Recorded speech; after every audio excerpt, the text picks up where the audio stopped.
الحمد للہ وکفا والصلاة والسلام علی عباده الذین اصطفى خصوصا علی افضلهم وخاتم النبیین محمد الامین وعلی آلہ وصحبہ اجمعین اما بعد فقد قال اللہ تبارک وتعالی کما ورد فی آخر سورة الجمعہ اعوذ باللہ من الشیطان الرجیم بسم اللہ الرحمن الرحیم یا ایھا الذین آمنوا اذا نودی للصلاة من یوم الجمعة فاسعوا الى ذکر اللہ وذروا البیع ذالکم خیر لکم ان کنتم تعلمون فإذا قضیت الصلاة فانتشروا فی الارض وابتغوا من فضل اللہ واذکروا اللہ کثیرا لعلکم تفلحون وَإِذَا رَأَوْا تِجَارَةً أَوْ لَهْوًا انفضوا إِلَيْهَا وَتَرَكُوكَ قَائِمًا قُلْ مَا عِندَ اللَّهِ خَيْرٌ مِّنَ اللَّهْوِ وَمِنَ التِّجَارَةِ وَاللَّهُ خَيْرُ الرَّازِقِينَ صدق اللہ العظیم رب اشرح لي صدری ويسر لي أمری واحلل عقدة من لسانی يفقهوا قولی اللهم ربنا ألهمنا رشدنا واعصمنا من شرور أنفسنا اللهم أرنا الحق حقا وارزقنا اتباعه وأرنا الباطل باطلا وارزقنا اجتنابه آمین یا رب العالمین۔ سورہ جمعہ کا دوسرا رکوع جو 3 آیات پر مشتمل ہے، آپ نے اکثر و بیشتر اس کی سماعت کی ہوگی۔ جمعے کی نمازوں میں بھی اس کو پڑھا جاتا ہے، خطبات میں پڑھا جاتا ہے۔ یہ 3 آیات حکمت و احکام جمعہ کے موضوع پر نہایت جامع آیات ہیں۔ اہمیت جمعہ، حکم جمعہ، حکمت جمعہ، مقصد جمعہ، ان تمام امور کو ان 3 آیات نے اپنے احاطے میں لے لیا ہے۔ چونکہ حضور کا سارا طرز عمل جو ہے اور آپ کا اعلی انقلاب جو ہے وہ قرآن مجید ہے، اور آپ کا سارا عمل اس کے گرد گھوم رہا ہے۔ دعوت و تربیت و تزکیہ کا سارا نظام قرآن کے گرد ہے۔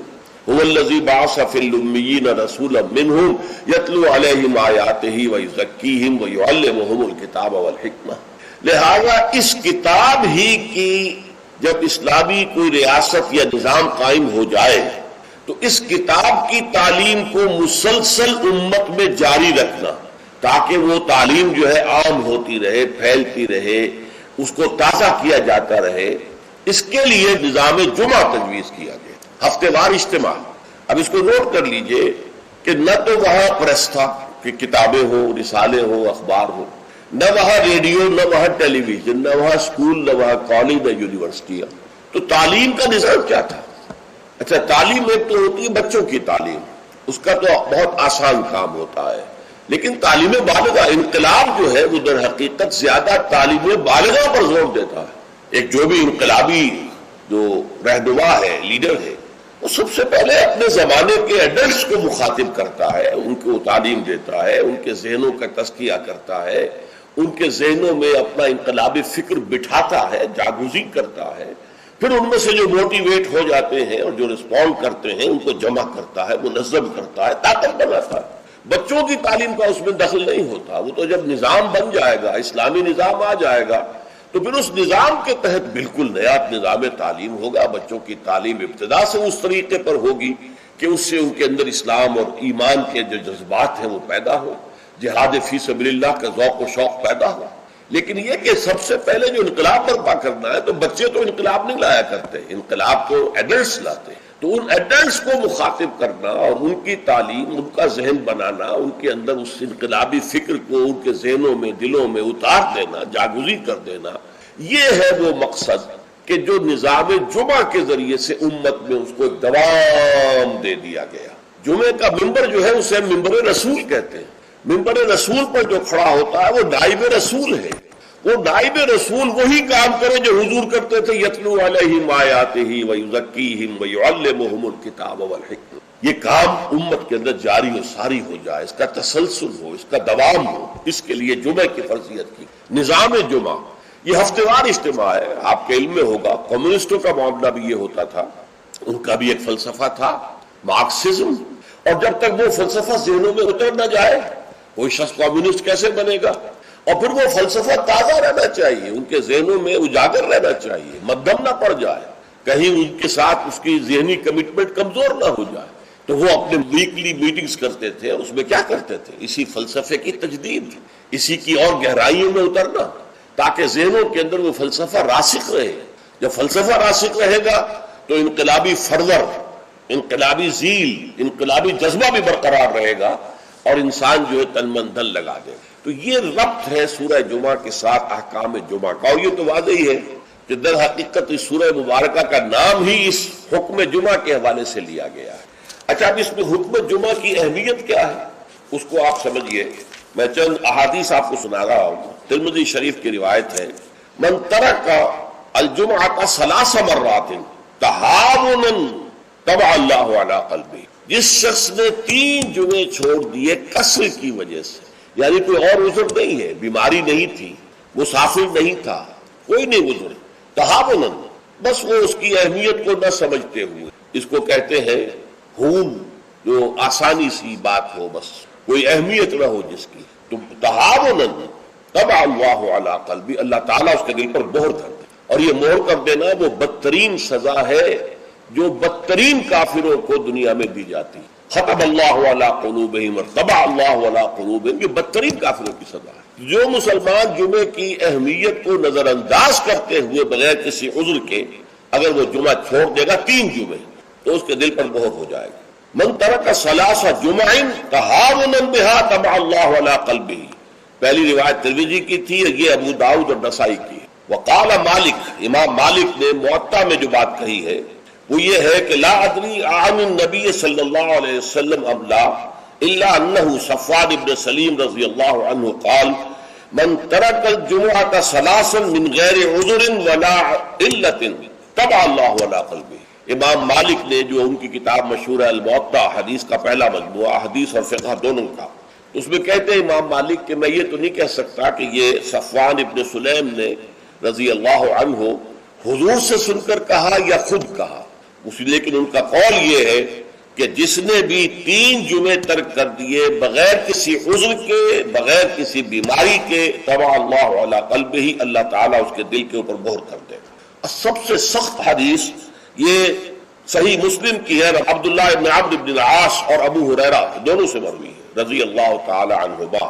انہما سمع النبی صلی اللہ علیہ وسلم. یہاں بالکل یہ مرفوع حدیث ہے کہ ان دونوں نے سنا حضور سے یہ فرماتے ہوئے، لَيَنْتَهِيَنَّ أَقْوَامٌ مِّنْ غَدَرِ الْجُمُعَاتِ أَوْ لَيَخْتِمَنَّ اللَّهُ عَلَىٰ قُلُوبِهِمْ ثُمَّ لَيَكُونُنَّ مِنَ الْغَافِلِينَ. لوگ باز آ جائیں اپنی جمعے کی نماز کو ترک کرنے سے، ورنہ لازماً اللہ تعالیٰ ان کے دل پر ختم کر دے گا، مہر لگا دے گا. یہ وہی لفظ ہے جو سورہ بقرہ کی ابتدا میں آیا ہے، ان الذین کفروا سواء علیہم انذرتہم ام لم تنذرہم لا یؤمنون ختم اللہ علی قلوبہم وعلی سمعہم وعلی ابصارہم غشاوہ. پھر وہ غافلوں میں سے ہو جائیں گے. اسی صحیح مسلم میں حضرت عبداللہ ابن مسعود سے ایک اور روایت ہے، ان النبی قال لقوم یتخلفون عن الجمعۃ لقد ہممت ان آمر رجلا یصلی بالناس ثم احرق علی رجال یتخلفون عن الجمعۃ بیوتہم. حضور نے فرمایا میرا یہ دل چاہتا ہے کہ میں کسی اور شخص کو امامت کے لیے کھڑا کر دوں اور ان لوگوں کے گھروں میں جا کر ان کے سمیت آگ لگا دوں کہ جو جمعے کے اندر حاضر نہیں ہوتے. اب آپ ایک طرف حضور کی شخصیت کو دیکھیں، آپ کے اندر نرمی تھی، رقت تھی، شفقت تھی، محبت تھی، رأفت تھی، لیکن دوسری طرف سختی کا یہ عالم ہے کہ جمعے کی اہمیت، تاکہ معلوم ہو جائے کہ جمعے کی اہمیت کیا ہے. یا ایھا الذین آمنوا اذا نودی للصلاۃ من یوم الجمعۃ فاسعوا الی ذکر اللہ وذروا البیع. اے ایمان کے دعوے دارو، جب پکارا جائے نماز کے لیے جمعے کے دن، مراد ہے نماز جمعہ. ویسے تو ظاہر بات ہے کہ اذان تو فجر کی بھی ہوگی، عصر کی بھی، مغرب کی بھی، عشاء کی بھی. یہاں مراد کیا ہے؟ نماز جمعہ کے لیے جب اذان دی جائے فاسعوا الی ذکر اللہ. لفظی ترجمہ تو ہوگا تو پھر دوڑ پڑو اللہ کے ذکر کی طرف. صحیح کے معنی دوڑنا ہے، لیکن یہ کہ چونکہ حضور نے صلی اللہ علیہ وسلم دوڑنے سے منع کیا، لہذا لپ کو یعنی ہمتاً متوجہ ہو جاؤ. اب کوئی کاروبار دنیاوی تمہیں ذرا اس گاہک کو نپٹا لوں، پھر نہیں، فوراً کاروبار بند. فرمایا فاسعوا الی ذکر اللہ وذروا البیع، کاروبار چھوڑ دو. ذالکم خیر لکم ان کنتم تعلمون، یہی تمہارے لیے بہتر ہے اگر تم سمجھو. اب دیکھیے، غور کیجئے اس میں کہ ہو سکتا ہے کوئی شخص، کوئی دکاندار بیچارہ صبح سے بیٹھا تھا، کوئی گاہک نہیں آیا، این جس وقت گاہک دکان میں داخل ہوا اسی وقت اب اذان جمعہ کی آواز آ گئی. اب بڑے سخت امتحان میں ہے وہ، لیکن فرمایا گیا ذالکم خیر لکم، بظاہر گھاٹے کا سودا ہے، صبح سے بیکار بیٹھے تھے، کوئی گاہک نہیں تھا، اب آیا ہے تو نماز کی اذان آ گئی، چھوڑ کے جانا پڑے گا. ضرور پڑے، کاروبار چھوڑ دینا یہ لازم ہے، یہ حکم ہے، یہ واجب ہے، فرض ہے چھوڑ دینا، اس میں کسی قسم کی کوتاہی جو ہے وہ پسندیدہ نہیں ہے. تو جمعے کی اہمیت کے لیے ایک طرف تو قرآن مجید کے یہ الفاظ، یا ایھا الذین آمنوا اذا نودی للصلاۃ من یوم الجمعۃ فاسعوا الی ذکر اللہ وذروا البیع ذالکم خیر لکم ان کنتم تعلمون، اور اس کے ساتھ جمع کیجئے وہ احادیث جو میں آپ کو سنا چکا. اگر 3 جمعے کسی مسلمان نے بغیر عذر کے، ہاں عذر ہو سکتا ہے، آپ بیمار ہیں تو آپ پر فرض نہیں ہے، آپ مسافر ہیں تو مسافر پر فرض نہیں ہے، آپ غلام ہیں کسی کے تو آقا کی اجازت کے بغیر نہیں جا سکتے، لہذا غلام پر بھی جمعہ فرض نہیں ہے، بچے پر بھی جمعہ فرض نہیں ہے، خواتین پر جمعہ فرض نہیں ہے، وہ اپنی ظہر کی نماز اپنے گھروں میں ادا کریں، جمعہ کی فرضیت نہیں ہے. لیکن جس پر جمعہ فرض ہے اور پھر وہ صرف تہاوناً، کسل مندی یا اس کی اہمیت کو نہ سمجھتے ہوئے وہ اگر جمعے مسلسل 3 ترک کر دے گا تو طبع اللہ علی قلوبہم بھی آ گیا، اور ختم اللہ علی لیختمن اللہ علی قلبہ، اللہ تعالیٰ اس کے دل کے اوپر مہر کر دے. اچھا، اس میں اب جو نوٹ کرنے کی بات ہے وہ یہ ہے، جمعے کو جمعہ بنانے والی شے خطبہ جمعہ ہے. نماز تو ظہر کی نماز کا قائم مقام جمعہ ہے نا، ظہر کے 4 فرض ہیں اور جمعے کے 2 ہیں، تو نماز اصل شے نہیں ہے، اصل شے جو ہے خطبہ جمعہ ہے جس نے کہ جمعے کو اہمیت دی. اس لیے کہ خطبے میں تعلیم ہوتی ہے، تلقین ہوتی ہے، جسے میں نے کہا اصل جو مقصد ہے یہ ہفتہ وار اجتماع ہے. اس ہفتے وار اجتماع میں تازہ کرنا ہے اپنے نظریے کو، اپنے خیالات کو، اپنے نظریات کو، اپنے عقائد کو تازہ کرنا ہے، اسے پانی دینا ہے، سینچنا ہے،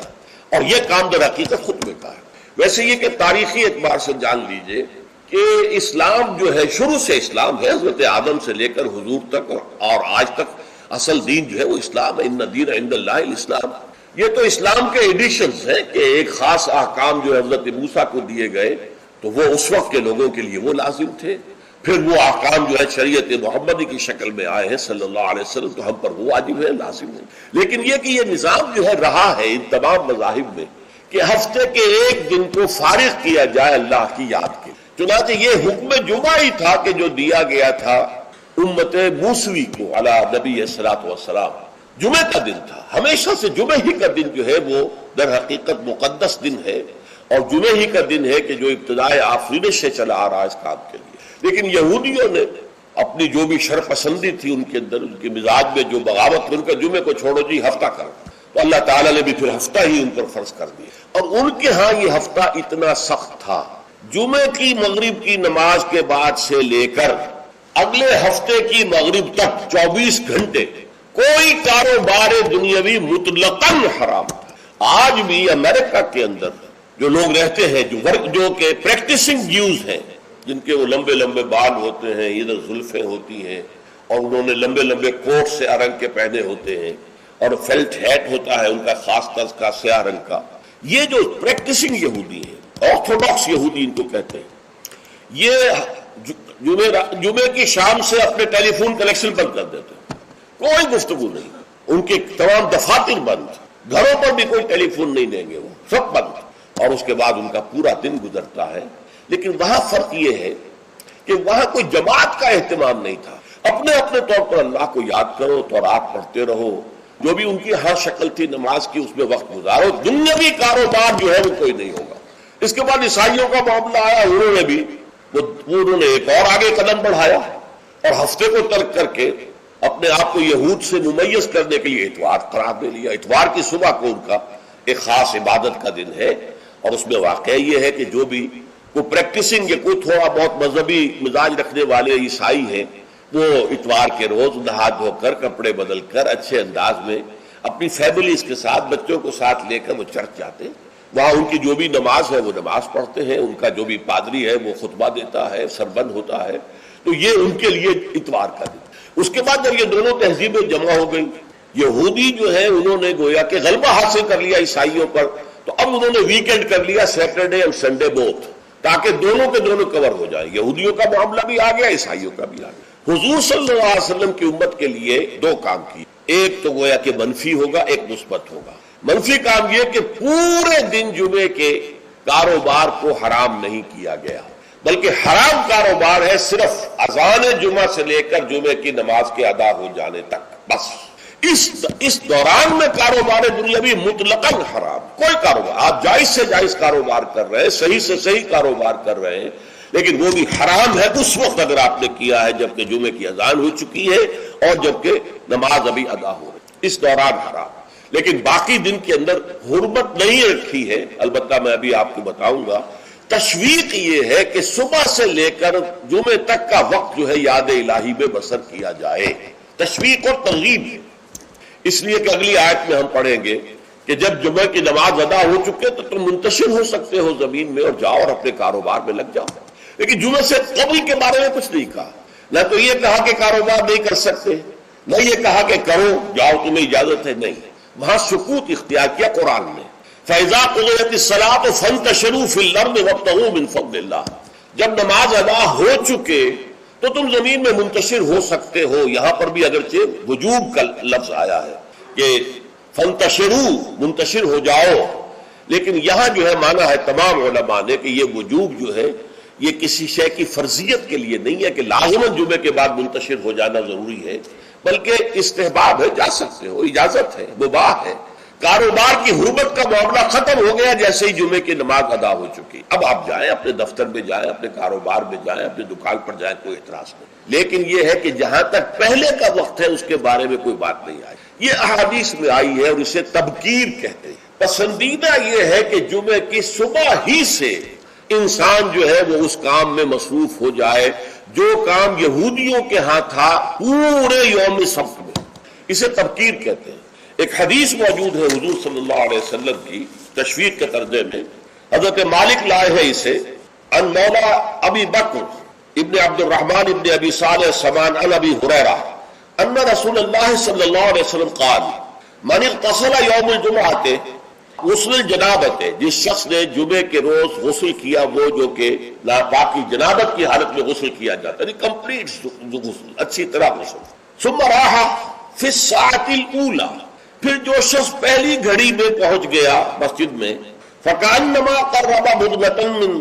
تو ایسے ہے کہ جیسے اس نے ایک اونٹ قربان کیا اللہ کی راہ میں، صدقہ دیا۔ ومن راح فی الساعۃ الثانیۃ، جو دوسرے گھنٹے میں دوسری گھڑی میں گیا، فَكَأَنَّمَا قَرَّبَ بَقَرَةً، تو ایسے ہے جیسے کہ ایک گائے اس نے اللہ کی راہ میں صدقہ کر دی اور ذبح کر دی، خیرات کر دی۔ وَمَنْ رَاحَ فِي السَّاعَةِ الثَّالِثَةِ، اور جو تیسری گھڑی میں تیسرے گھنٹے میں گیا، فَكَأَنَّمَا قَرَّبَ بِشَاةٍ أَوْ قَرَنٍ، پھر یہ اس کے برابر ہوگا کہ گویا کہ کسی نے ایک بکری اللہ کی راہ میں ذبح کر دی، صدقہ کر دی، یا کوئی میڈھا کر دیا۔ وَمَنْ رَاحَ فِي السَّاعَةِ السَّابِعَةِ، اور جو گیا چوتھے گھنٹے میں چوتھی گھڑی میں، فَكَأَنَّمَا قَرَّبَ دُجَاجَةً، تو یہ اس کے برابر ہے کہ گویا کہ اس نے ایک مرغی جو ہے اللہ کی راہ میں دے دی، خیرات کر دی۔ وَمَنْ رَاحَ فِي السَّاعَةِ الخَامِسَةِ، اور جو پانچویں ساعت میں گیا، فَكَأَنَّمَا قَرَّبَ بَيْضَةً، تو وہ ایسے ہے گویا کہ اس نے ایک انڈا اللہ کی راہ میں خیرات کر دیا۔ فَإِذَا خَرَجَ الْإِمَامُ، تو جب امام نکل آئے، حضرت الملائکہ یسمعون الذکر، تو اب فرشتے، ایک اور روایت میں الفاظ آئے ہیں جو فرشتے بیٹھے ہوتے ہیں حاضری درج کرنے کے لیے، فلاں آ گیا، فلاں آ گیا، یہ چوتھی ساتھ میں آیا، یہ تیسری میں آیا، یہ دوسری میں آیا، یہ پانچویں میں آیا، تو فرشتے اپنے وہ رجسٹر بند کر کے، اور وہ خود الذکر، یعنی وہ جو امام خطبہ دیتا ہے وہ الذکر ہے، اس خطبے کی طرف وہ ہمتل متوجہ ہو جاتے ہیں۔ چنانچہ ایک تو یہ بات جان لیجئے کہ اس کے بارے میں امام الہند حضرت شاہ ولی اللہ دہلوی رحمۃ اللہ علیہ کی رائے ہے کہ اس سے مراد یہ نہیں ہے کہ فجر کی نماز کے بعد طلوع آفتاب کے بعد پہلا گھنٹہ، پھر اس کے بعد دوسرا، پھر اس کا تیسرا، پھر اس کا چوتھا، پانچواں، بلکہ یہ زوال کے بعد سے خفیف ساعات ہے، یعنی زوال سے وقت شروع ہوا، سورج جو ہے وہ نصف النہار سے ذرا ڈھلکا لدنو کی شمس، تو اس کے ساتھ جمعے کا وقت شروع ہو گیا، تو اس وقت سے پہلی ساعت، دوسری ساعت، گویا کہ یہاں ساعت سے مراد گھنٹہ نہیں ہے بلکہ کوئی اور لطیف قسم کا پیمانہ وقت کا ہے۔ یہ شاہ ولی اللہ کی رائے ہے جو انہوں نے اپنی مصفہ میں بھی اور مصوہ میں بھی، شاہ ولی اللہ کے نزدیک بڑی اہم کتاب جو ہے حدیث کی وہ موطا ہے، انہوں نے اس کی ایک شرح فارسی میں لکھی ہے اور ایک شرح عربی میں لکھی، تو ان دونوں میں انہوں نے یہ رائے ظاہر کی، لیکن بہت سے علماء کی رائے ہے کہ نہیں، جو ہمارا ساعات کا نظام ہے اسی پر اس کو شمار کیا جائے گا۔ لیکن اس پر بھی اجماع ہے کہ جو اس کے بعد بھی آتا ہے جمعہ تو اس کا بھی ہو جائے گا، جمعے کی فضیلت سے اسے کوئی حصہ نہیں ملے گا، جمعے کی برکات سے اسے کوئی حصہ نہیں ملے گا، جمعے کا جو خاص مقام اور مرتبہ ہے اس کی حیثیت سے وہ محروم رہے گا، لیکن جہاں تک فرضیت جمعہ ہے وہ اس فرضیت جمعہ جو ہے وہ اس کی طرف سے ادا ہو جائے گا۔ لیکن یہ منظر میں نے اپنی آنکھوں سے دیکھا ہے اپنے بچپن میں، اور وہ یہ سرسا ایک جگہ تھی، وہ تحصیل تھی ضلع حصار کی، وہاں میری بسم اللہ ہوئی، پھر وہ نورانی قاعدے سے ہماری تعلیم شروع ہوئی، تو جس مسجد میں یہ سارا کام ہو رہا تھا بڑے مرکزی مقام پر وہ مسجد تھی، کبھی کبھی اب بھی مجھے خواب میں وہ مسجد آتی، اور اس مسجد میں جمعے کے دن میری اپنی جو مشاہدے کی بات ہے کہ یوں سمجھیے اشراق کے بعد سے لوگوں کی آمد شروع ہو جاتی اور دیہات سے لوگ آیا کرتے تھے۔ وہاں ایک خاص قوم تھی، غالباً وہ ارائی تھے، اس رائی علاقے کے ارائیوں کو وہ پچادے کہتے تھے، جیسے کہ راجپوتوں کو رانگڑ کہا جاتا ہے، لیکن یہ کہ وہ لوگ آتے تھے اونٹوں پر سوار ہو کر، آس پاس صحرا کا علاقہ تھا، سفید کپڑے، سفید کرتے، سفید ان کے تہبند اور سفید ان کے صافے، اونٹوں کے اوپر سوار چلے آ رہے، اس لیے کہ دیہات میں جمعہ نہیں ہوتا، اور اس وقت اس پر سختی کے ساتھ عمل ہوتا تھا کہ اصل میں جمعہ جو ہے وہ شہر میں ہے، تو وہ آتے تھے اور مسجد جو ہے وہ بس صبح ہی سے بھر جاتی تھی، کہیں ایک جگہ کوئی شخص کھڑا واز کہہ رہا ہے، کچھ لوگ اس کے گرد جمع ہے، کہیں کوئی شخص بیٹھے ہوئے قرآن خود ہی پڑھ رہا ہے، کوئی نوافل پڑھ رہا ہے۔ یہ نقشہ میں نے اپنی آنکھ سے دیکھا ہے، بچپن کا یہ نقشہ۔ اب وہ معاملہ ختم ہو گیا، بالکل ختم ہو گیا، اب تو بھاگ دوڑ کر کے جو ہے وہ لوگ جمعے میں پہنچتے بھی اس وقت ہیں جبکہ وہ عربی کا خطبہ شروع ہونے والا ہو، اس لیے کہ عام طور پر تقریروں کے اندر کوئی خاص مواد ہوتا نہیں ہے، یا فرقہ واریت کی تبلیغ ہو رہی ہوتی ہے، یا سیاسی مسائل کے اوپر دھواں دار تقریریں ہوتی ہیں، لوگوں کو ان سے دلچسپی نہیں، تو فرض ادا کرنے کے لیے بس وہ جب خطبے کی اذان کا وقت ہوتا ہے تو اس وقت وہ پہنچ جاتے ہیں، نماز ادا ہوئی اور روانہ ہو گئے۔ اللہ خیر صلی اللہ۔ میں سب سے پہلے آداب جمعہ اس کے عنوان سے عرض کر رہا ہوں کہ جمعے کے روز غسل واجب ہے تقریباً، علی کل محتلم، یہ حضور کے الفاظ یہ ہیں، غسل الجمعہ کے واجب علی کل محتلم،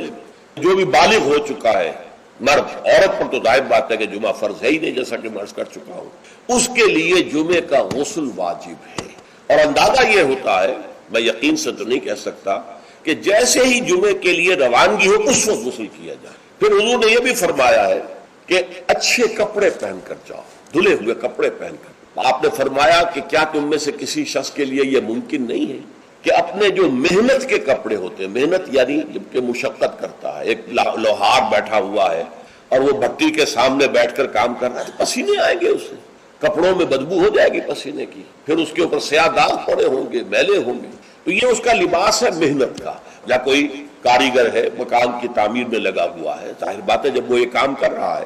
گارے کے دھبے ہوں گے، کچھ اور ہوگا، تو حضور نے فرمایا کیا ممکن نہیں ہے تم میں سے کسی کے لیے کہ ایک علیحدہ سے جوڑا جمعے کے لیے رکھ لو، وہ جمعے ہی کی صرف استعمال کیا، وہ تمہارے محنت کے کپڑے نہ ہوں کہ جن میں تم محنت اور مشقت کرتے ہو، بلکہ وہ علیحدہ سے ایک جوڑا ہو، اس کو فراہم کر کے رکھ لو۔ پھر یہ بھی فرمایا گیا کہ تیل لگاؤ، بالوں کے اندر تیل لگاؤ، دہن، اور یہ بھی فرمایا گیا کہ کوئی خوشبو ہے تو خوشبو لگاؤ۔ وہ سب کس لیے کہ جو ماحول ہو جمعے کا وہ معطر ماحول ہو، ایسا نہ ہو کہ پسینوں کی بدبوؤں کی وجہ سے طبیعت منغص ہو رہی ہو لوگوں کی، نہیں، بلکہ یہ کہ بڑا خوشگوار ماحول ہو، خوشبو ہو اس کے اندر، اور یہ کہ کپڑے اچھے پہن کر لوگ بیٹھے ہوئے ہوں۔ بلکہ اسے کہا گیا الجمعہ تو عید المسلمین، یہ ہفتہ روزہ عید ہے در حقیقت، یہ مسلمانوں کو عید کی طرح اسے جو ہے وہ منانا چاہیے، سیلیبریٹ کرنا چاہیے۔ جیسے عید کو آپ کپڑے جو ہے غسل کرتے ہیں، صبح کپڑے بدلتے ہیں، خوشبو لگاتے ہیں، پھر جاتے ہیں مسجد کو، عیدگاہ کو، ایسے ہی معاملہ ہونا چاہیے جمعے کا۔ یہ عید المسلمین ہے، یہ گویا کہ ہفتے وار عید ہے مسلمانوں کی۔ پھر اسی میں ایک آداب میں سے یہ ہے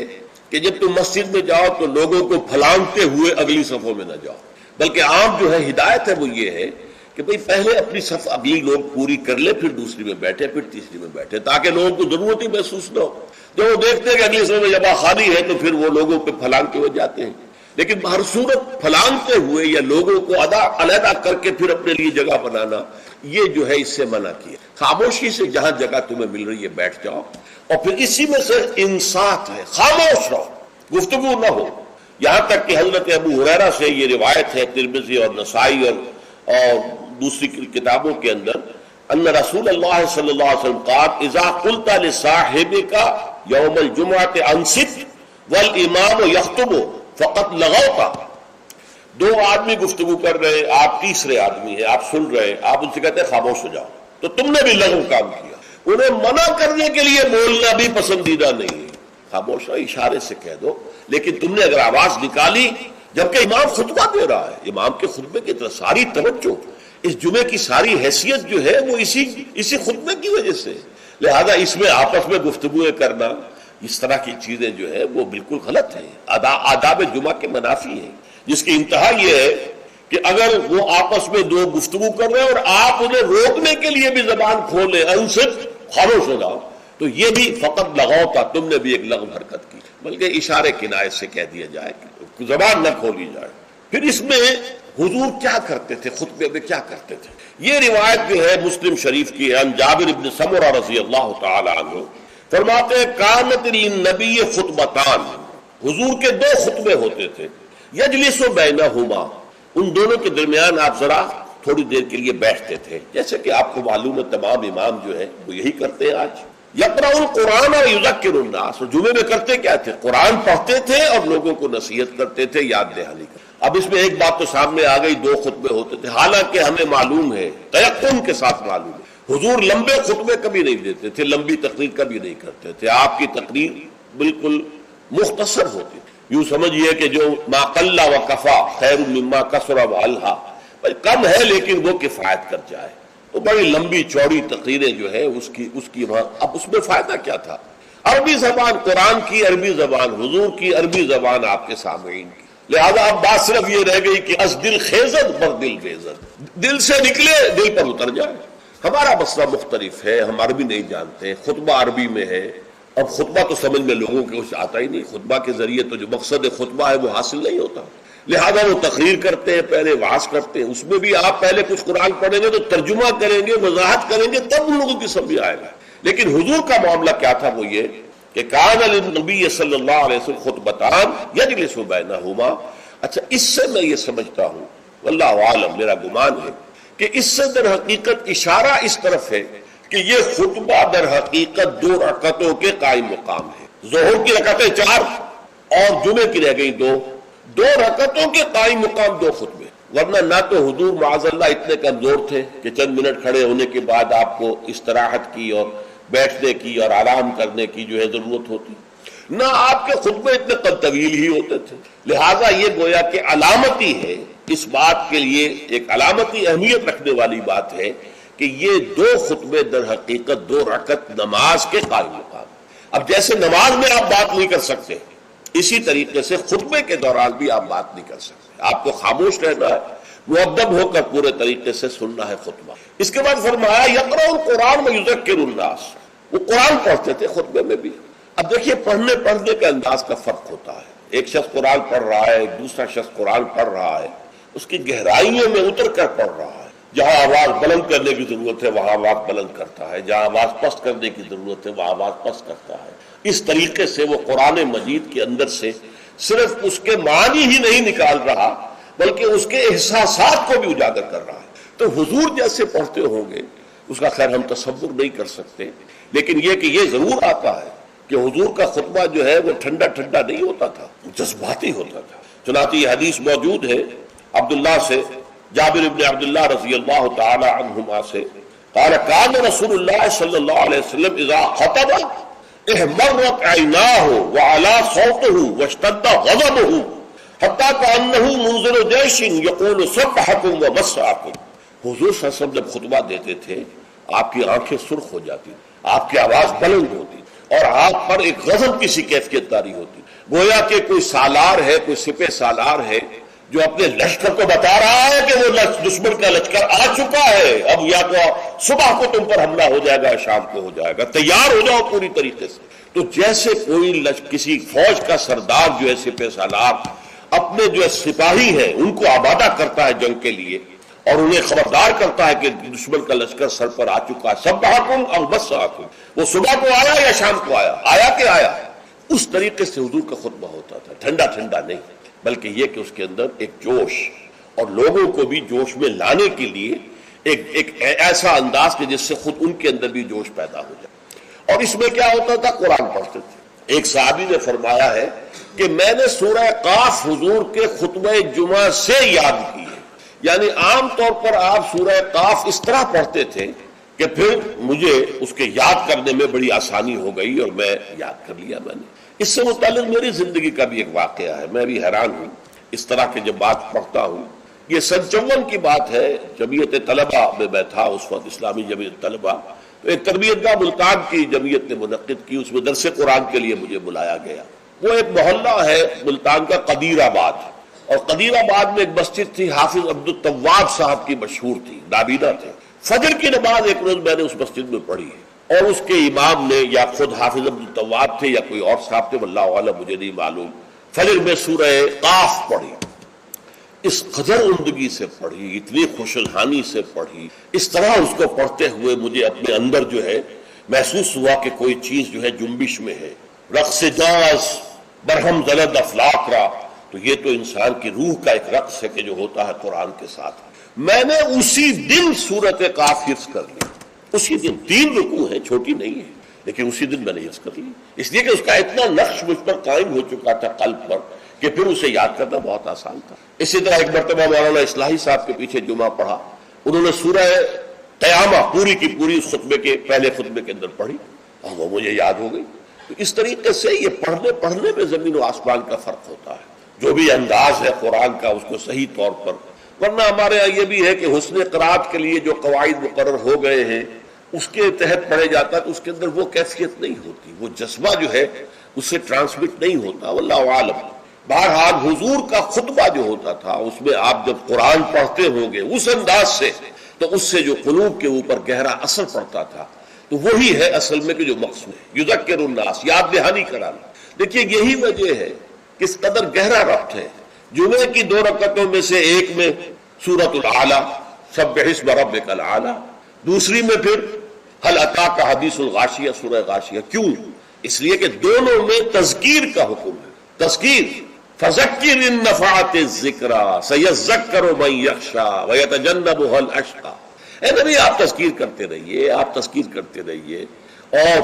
وہ تذکیر جو ہے وہ مفید ہو جائے گی ان لوگوں کے لیے جن کے اندر کچھ بھی رمق ہے ایمان کی، اس تذکیر سے ان کا ایمان تازہ ہو جائے گا، اور ان کے اندر جو ہے وہ ایمانی جذبات و کیفیات جو ہے وہ اثر نو پوری بہار پر آ جائے گا۔ اسی طریقے سے فذکر، سورہ غاشیہ میں فرمایا فذکر انما انت مذکر لست علیہم بمسیطر۔ اے نبی آپ یاد دہانی کرائیے،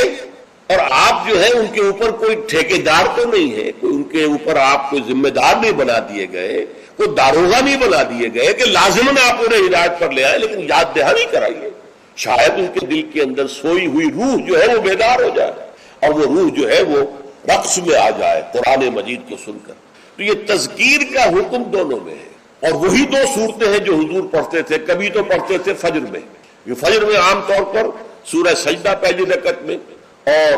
سورۃ الدہر دوسری رکعت میں، لیکن نماز جمعہ میں عام طور پر سورۃ الاعلیٰ اور سورۃ الغاشیہ۔ تو کیا آپ کرتے تھے؟ یذکر الناس، لوگوں کو یاد دہانی کرتے۔ تو یہ ہے جمعے کے آداب کے ضمن میں، اور جمعے کا جو مقصد ہے جو معلوم ہوا حضور صلی اللہ علیہ وسلم کے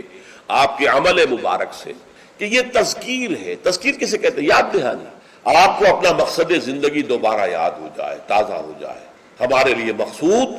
اللہ کی رضا ہے، دنیا کی کوئی شے مقصود نہیں ہے، مطلوب نہیں۔ دنیا بس ضرورت کی شے ہے، برتنے کی شے ہے۔ زندگی اور جان کا رشتہ قائم رکھنے کے لیے جو ضروری ہے وہ ہمیں حاصل کرنا ہے، لیکن یہ کہ اس سے زیادہ نہیں۔ مطلوب لا مطلوب الا اللہ، لا مقصود الا اللہ، لا محبوب الا اللہ۔ مطلوب و مقصود و محبوب حقیقی اللہ کے سوا کوئی۔ پھر یہ کہ ہمارا فرض ہے اللہ کے لیے جہاد کرنا، جانے دینا، اپنا مال خرچ کرنا، اس کی صلاحیت جو ہے پیدا کرنا اپنے اندر، یہ ہمارے اوپر فرض ہے، لازم ہے۔ یہ دونوں چیزیں تازہ ہوتی رہیں۔ اگر کہیں کوئی گردہ غبار آ گیا ہے ماحول کے اثرات سے، یہ دھندلا سا گیا ہے اگر آئینہ دل، تو اسے پھر صاف اور شفاف کر دیجئے جمعے کے خطبے کے ذریعے سے۔ تو یہ گویا کہ وہ اسلامی انقلابی جماعت جس کو حزب اللہ کہا گیا قرآن مجید، تو یہ حزب اللہ کا ہفتے وار اجتماع ہے۔ اس ہفتے وار اجتماع میں حزب اللہ اپنے بنیادی فکر کو تازہ کرتی اور اس کے ضمن میں مزید تعلیم اور تربیت کا جو نظام ہے حضور کا، اس کا ایک تسلسل ہے کہ جو جاری رہتا ہے۔ اچھا، اب یہاں فرمایا فَإِذَا قُضِيَتِ الصَّلَاةُ فَانتَشِرُوا فِي الْأَرْضِ۔ اب اس سے بھی ایک لطیفہ ہے میری زندگی کا بڑا عجیب۔ میں جب بلڈمری میں تھا، ساہیوال جو کہلاتا ہے، تو وہاں ہمارے محلے ہی میں رہتے تھے ایک صاحب جو بڑے کٹر پرویزی تھے، اور پرویز صاحب کا موقف یہ ہے کہ صلاۃ کے معنی ہے معاشرہ قائم کرو، اسلامی معاشرہ۔ یہ نماز کو انہوں نے خامخواہ صلاۃ کہہ دیا ہے۔ اچھا، وہ آدمی تھے بہت نیک، وہ سول انجینئر تھے، اور وہ جو کمیٹی ہوتی ہے جو میونسپل کمیٹی، تو وہ میونسپل انجینئر تھے اور بہت نیک تھے، اور شہرہ تھا ان کا کہ وہ بہت ہی یعنی رشوت وغیرہ سے بالکل بری ہے۔ تو میرے دل میں بھی ان کی عزت تھی، لیکن یہ کہ بہرحال اختلاف تھا کہ وہ پرویزی۔ ایک دفعہ گفتگو ہو رہی تھی تو انہوں نے بڑے چیلنجنگ انداز میں مجھ سے کہا، اچھا مجھے کوئی ایک آیت قرآن کی بتا دو کہ جس میں صلاۃ کا ترجمہ معاشرہ نہ کیا جا سکے۔ پہلے تو میں مرعوب سا ہو گیا کہ جس قدر تیقن کے ساتھ انہوں نے بات کی ہے، شاید واقعی قرآن میں ایسی کوئی آیت نہ ہو کہ جس کا ترجمہ جو ہے، جہاں پر ترجمہ صلاۃ کا جو ہے وہ معاشرہ نہ کیا جا سکے۔ لیکن بجلی سے کون دی اللہ کی طرف سے میرے دماغ میں، اور یہ آیت سامنے آ گئی، فَإِذَا قُضِيَتِ الصَّلَاةُ فَانتَشِرُوا فِي الْأَرْضِ۔ اب یہاں معاشرہ مانی لیں گے تو معاشرے کو تلپٹ کر کے ختم کر کے پھر منتشر ہو جاؤ، فساد پیدا کرو، یہ اس کے معنی ہے۔ مجھے آج تک یاد ہے، میں نے کہا یہاں تو نماز، یہ فَإِذَا قُضِيَتِ الصَّلَاةُ، جب پوری ہو چکے نماز یا پورا ہو چکے صلاۃ، یا تو کوئی عمل جو ہے وہ ہو سکتا ہے کہ جو ختم ہو جائے۔ معاشرہ مراد لیں گے تو مطلب معاشرے کو ختم کر دو، تلپٹ کر دو، کیوس کر دو۔ کوئی جواب نہیں تھا ان کے پاس۔ میں نے کہا شریف آدمی تھے، یہ نہیں کہ خام خواہ کو الجھے، بالکل خاموش ہو۔ تو یہ ہے فَإِذَا قُضِيَتِ الصَّلَاةُ، جب نماز ادا ہو جائے، فَانتَشِرُوا فِي الْأَرْضِ، تو زمین میں منتشر ہو سکتے ہو، لازم نہیں ہے۔ بہت سے نیک مسلمانوں کو میں نے دیکھا جمعے کے بعد سے عصر تک بیٹھے رہتے مسجد کے، اللہ کی یاد۔ تو یہ نہیں ہے کہ حکم ہے، وہ حکم کی خلاف ورزی کر رہے، نہیں۔ ہاں جا سکتے ہو، اگر جاؤ، تمہارا کاروبار ہے، تمہاری دکان ہے، کوئی تمہارا دفتر ہے، اس میں جانا ہے جاؤ۔ فَانتَشِرُوا فِي الْأَرْضِ وَابْتَغُوا مِنْ فَضْلِ اللَّهِ، اللہ کا فضل تلاش کرو۔ اب یہاں یہ بہت اہم مقام ہے کہ مراد ہے رزق، لیکن رزق کو اللہ کا فضل قرار دیا جا رہا ہے۔ اس کو سمجھ لیجئے، یہ اسلام کا جو معاشی فلسفہ ہے، اس کے جو فلسفیانہ اصول ہیں، ان میں سے ایک اصول یہ ہے کہ چاہے محنت تم نے کی ہے، کھیت میں ہل تم نے چلایا ہے، بیج تم نے ڈالا ہے، اس کو سینچا تم نے ہے، پھر فصل جو ہے اس کی حفاظت تم نے کی ہے، پھر فصل کاٹی ہے، پھر تم دانے گھر لائے ہو، پھر ان کو پیسا ہے، پھر ان کی روٹی پکائی ہے، یہ سب کچھ تم نے کیا، لیکن اسے اللہ کا فضل سمجھو، اپنا کسب نہ سمجھو۔ کسب جو ہے وہ نیکی اور بدی کے لیے، انسان نیکی کما رہا ہے، یہ اس کی کمائی ہے، بدی کما رہا ہے، یہ اس کی کمائی ہے۔ جہاں تک رزق کا تعلق ہے، یہ اللہ کا فضل ہے، اور فضل اسے کہتے ہیں جو بلا استحقاق دیا جائے، جس کا تقاضا نہ کیا جا سکے۔ جس کی مثال سادہ سی میں دیا کرتا ہوں کہ آپ نے کسی مزدور کو رکھا ہے، 8 گھنٹے اس نے کام کرنا ہے، آپ نے فرض کیجئے 100 روپے مقرر کیے ہیں اس کی مزدوری۔ دن بھر آپ نے دیکھا کہ مزدور بڑی محنت سے کام کرتا، دل لگا کے کام کیا اس نے، چاہے کوئی دیکھ رہا ہو چاہے نہ دیکھ رہا ہو۔ ایک تو ہوتے ہیں وہ کوئی دیکھ رہا ہے تو کام میں لگ گئے، کوئی نہیں دیکھ رہا ہے تو بیٹھ گئے، نہیں، اس نے بڑی جی لگا کے کام کیا ہے۔ تو شام کو آپ اسے 100 روپے بھی دیتے ہیں، 10 روپے اور دیتے ہیں۔ یہ 10 روپے فضل ہے، یہ وہ ڈیمانڈ نہیں کر سکتا، ڈیمانڈ تو 100 کر سکتا تھا، 100 طے ہوئے تھے، لیکن آپ نے اپنی طرف سے بغیر اس کے کسی قانونی استحقاق کے 10 روپے اسے دے دیے، یہ فضل ہے۔ اسی طریقے سے رزق جو بھی انسان کو ملتا ہے وہ فضل ہے، اسے اپنا کسب نہ سمجھو۔ جب تم سمجھو گے یہ اللہ کا فضل ہے تو پھر دیکھو گے اللہ اس کو کس طور سے خرچ کرنا چاہتا ہے، کروانا چاہتا ہے مجھ سے، کس کس کے حقوق اللہ نے اس میں رکھے ہیں۔ تو فَابْتَغُوا مِنْ فَضْلِ اللَّهِ وَاذْكُرُوا اللَّهَ كَثِيرًا، لیکن اس میں بھی اللہ کو کثرت کے ساتھ یاد کرو۔ یہ نہ ہو کہ مسجد میں تو اللہ کا ذکر ہوا، باہر نکل گئے تو بھول گئے، نہیں، بلکہ یہ کہ جو کام کر رہے ہو اس میں کام میں تمہارے ہاتھ مصروف ہو اور دل تمہارا جو ہے وہ اللہ کے ساتھ لگا ہوا ہو، جسے آپ کہتے ہیں پنجابی میں ہتھ کارول دل یارول۔ یہ ہے ذکر کثیر، اور ذکر کثیر کا سب سے بڑا ذریعہ کیا ہے کہ جو مصنون دعائیں ہیں حضور صلی اللہ علیہ وسلم سے، رات کو سونے لگے ہیں تو دعا ہے، صبح اٹھے ہیں تو دعا ہے، بیت الخلاء میں داخل ہو رہے ہیں تو دعا ہے، باہر نکلے ہیں تو دعا ہے، ظاہر بات ہے کوئی ایکسٹرا ٹائم تو آپ کا نہیں لگ رہا، وہ کام کر رہے ہیں آپ، لیکن ہر کام کے کرتے، شیشہ دیکھا ہے، آئینہ دعا ہے، کپڑے بدلے ہیں دعا ہے، گھر سے نکلے ہیں مسجد کے لیے دعا ہے، مسجد میں داخل ہوئے تو دعا ہے، مسجد کے اندر تو ذکر ہے ہی ہے سارا،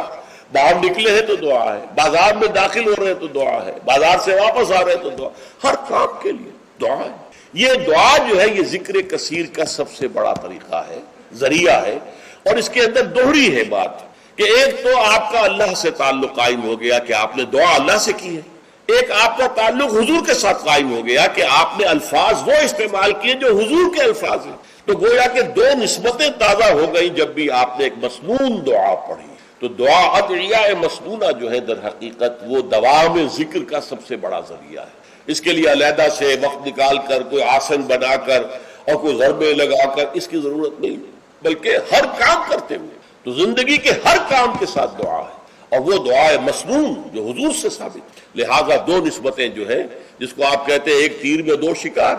اللہ سے دعا ہو گئی، اللہ سے تعلق قائم ہو گیا، اور الفاظ آپ نے وہ استعمال کیے جو محمد الرسول اللہ سے منقول ہے صلی اللہ علیہ وسلم، آپ کا تعلق حضور کے ساتھ قائم ہو گیا۔ وَاذْكُرُوا اللَّهَ كَثِيرًا لَعَلَّكُمْ تُفْلِحُونَ، تاکہ تم فلاح پاؤ۔ اب جو تیسری اور آخری آیت ہے وہ ایک خاص واقعے سے متعلق ہے۔ وَإِذَا رَأَوْا تِجَارَةً أَوْ لَهْوًا انفَضُّوا إِلَيْهَا، اے نبی ان لوگوں کا حال یہ ہے، ان لوگوں سے کیا مراد ہے اب یہاں معین نہیں ہے، لیکن کچھ لوگ جو بہرحال مسجد میں نماز جمعہ ادا کر رہے تھے، اذا رأوا تجارت، جب انہوں نے دیکھی کوئی تجارت، کوئی کاروبار، اور لہون یا کوئی کھیل تماشا، کہیں سے کسی مداری کی ڈگڈگی کی آواز آ گئی، تو اب یہ ہے کہ یہ آپ کو چھوڑ کے یہ ادھر متوجہ ہو گئے، انفضوا الیہا وترکوک قائما، اور آپ کو کھڑے ہوئے چھوڑ گئے۔ قل ما عند اللہ خیر من اللہو ومن التجارہ، بڑی شدید جو اس پر سرزنش آئی، ان سے کہہ دیجئے جو اللہ کے پاس ہے وہ تجارت سے بھی اور یہ دل لگی کے کاموں سے اور یہ تفریح کے کاموں سے سب سے بڑھ کر قیمتی شے ہے، اور اللہ تعالیٰ جو ہے وہ رزق دینے والا ہے۔ تو اس کا در حقیقت یوں سمجھ لیجئے کہ ایک تو عام طور پر یہ کہا گیا ہے کہ ابتدا میں جمعہ کا خطبہ بھی نماز کے بعد ہوتا تھا، جیسے عیدین کا جمعہ بھی آج کل ہوتا ہے۔ عیدین میں آپ کو معلوم ہے 2 رکعت نماز کے بعد جو ہے وہ خطبہ ہوتا ہے، تو ابتدا میں صورت یہ تھی کہ اسی طرح جمعے کا خطبہ تھا۔ تو کچھ لوگوں نے یہ سمجھا کہ جمعہ تو ادا ہو چکا، خطبے کی اہمیت ان کے سامنے نہیں تھی، اور صورتحال یہ تھی کہ سخت قحط پڑا ہوا تھا، اجناس کی کمی تھی بازار میں، گندم جو وغیرہ دکانیں خالی تھی۔ اسی اسنا میں گھنٹیاں سی بجنے لگی، اونٹ چلے آ رہے ہیں، معلوم ہوا کوئی قافلہ آ گیا ہے اجناس لے کر، شام سے گندم لے کر یا جو لے کر یا اور چیزیں لے کر کھانے پینے کی۔ تو اب لوگوں کو فکر ہوئی جیسے کہ ہمیں ہو جاتی، جلدی جائیں، پتہ نہیں سب لوگ خرید لیں اور ہم رہ جائیں، جو بھی مال آیا ہے، جو بھی اجناس آئی ہے وہ ختم ہو جائے، ہم رہ جائیں۔ تو اس خوف سے لوگ جو ہے حضور کو کھڑا ہوا، جبکہ ابھی آپ خطبہ دے رہے تھے، اور اگر واقعتاً وہ بات صحیح ہے کہ نماز ادا ہو چکی تھی تو خطبہ جو ہے وہ بات کی انہوں نے اضافی شے سمجھی، اس کی کوئی اہمیت نہ سمجھی، وہ چلے گئے۔ تو میں اسی روایت کو زیادہ صحیح سمجھتا ہوں کہ جمعہ جو ہے وہ ابتدا کے اندر جمعے کا خطبہ بھی نماز کے بعد ہوتا تھا، تو لوگ چلے گئے۔ انفضوا الیہا وترکوک قائما، میرے نزدیک یہ کہ اگر نماز ادا نہ ہوئی ہوتی تو مجھے گمان نہیں ہے کہ کوئی ایک شخص بھی وہاں سے نکلتا۔ اچھا، نکلنے والوں میں ظاہر بات ہے کہ سب سے پہلی فہرست پر تو منافقین ہوں گے جن کے دلوں میں ایمان ہے ہی نہیں، یا ضعیف الایمان لوگ ہوں گے، یا کچھ غافل قسم کے ہوں گے جنہیں خطبے کی اہمیت کا علم نہیں تھا۔ تو اسی اعتبار سے بڑی مناسبت ہے کہ یہ آخری آیت جڑی ہوئی ہے اگلی سورت سے، سورہ منافقون، اور اس میں بھی اذا جاءک المنافقون قالوا نشهد انک لرسول اللہ واللہ یعلم انک لرسولہ واللہ یشہد ان المنافقین لکاذبون۔ تو گویا کہ یہ اس طریقے سے جڑ گئی ہیں دونوں صورتیں، سورہ جمعہ اور سورہ منافقون، اور حضور صلی اللہ علیہ وسلم اسی وجہ سے کبھی کبھی سورہ جمعہ اور سورہ منافقون فجر میں پڑھتے تھے۔ اکثر تو میں بتا چکا ہوں کہ سورہ سجدہ اور سورہ دہر، لیکن کبھی کبھی سورہ جمعہ اور سورہ منافقون پڑھتے تھے کیونکہ یہ آپس میں جڑی ہوئی۔ وَإِذَا رَأَوْا تِجَارَةً أَوْ لَهْوًا انفضوا إِلَيْهَا، اب یہاں پر لوگوں کی ہدایت کے لیے لہو کا لفظ بھی اضافہ کر دیا گیا۔ جو واقعہ میں نے بیان کیا اس میں صرف یہ کہ گندم یا کچھ اور جو ہے وہ اجناس